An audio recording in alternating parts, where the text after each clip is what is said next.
The Power of Mindfulness 5 from Bruce Lee 正念的力量5来自李小龙 The fourth principle builds directly upon emotional management. Once you can regulate your emotions, you must then master the language that both expresses and shapes these emotions. Your internal dialogue and the words you speak aloud are not just descriptions of reality. They are architects of your perception. Emotional mastery and language consciousness work as one system.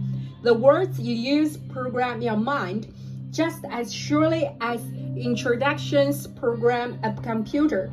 Change the language and you change the emotional pattern. Change the emotional pattern and you transform your capabilities. Consider these two statements about the same situation.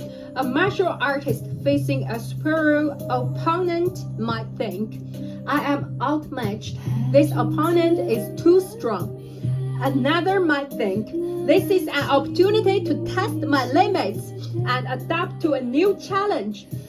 Same situation, entirely different mental programming created through language. In my training, I observed how language creates immediate physical effects.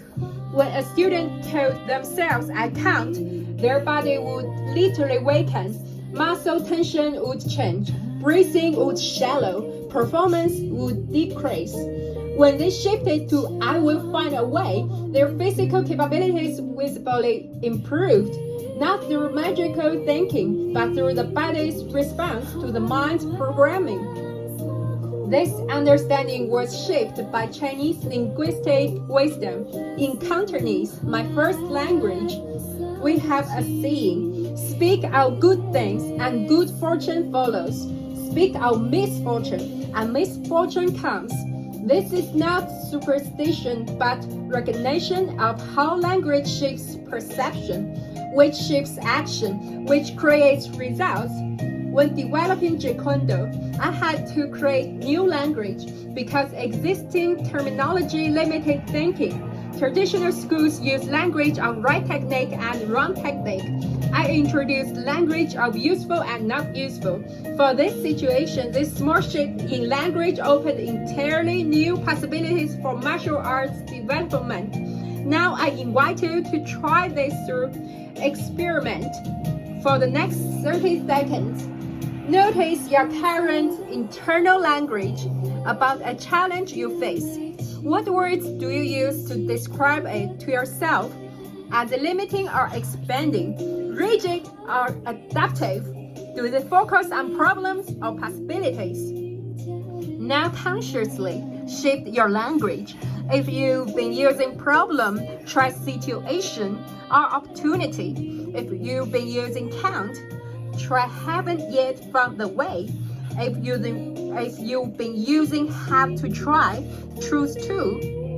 Notice how each language shift creates a subtle but immediate change in your emotional state. This consciousness of language must extend beyond moments of deliberate practice. It must become your constant companion. When you catch yourself using negative or limiting language, immediately replace it with language of possibility and growth. This isn't about denying reality. It's about framing situations in ways that empower rather than diminish you. I applied this principle extensively during my recovery from my back injury. The doctors used the language of damage and limitation. I consciously replaced this with healing. I refused to say I can't train. Instead, I used I am training differently now. This language shift kept my mind focused on possibilities rather than limitations.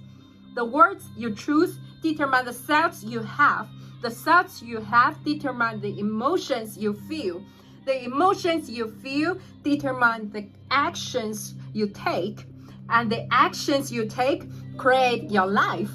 This is why language consciousness is not just a philosophical concept, but a practical tool for transformation.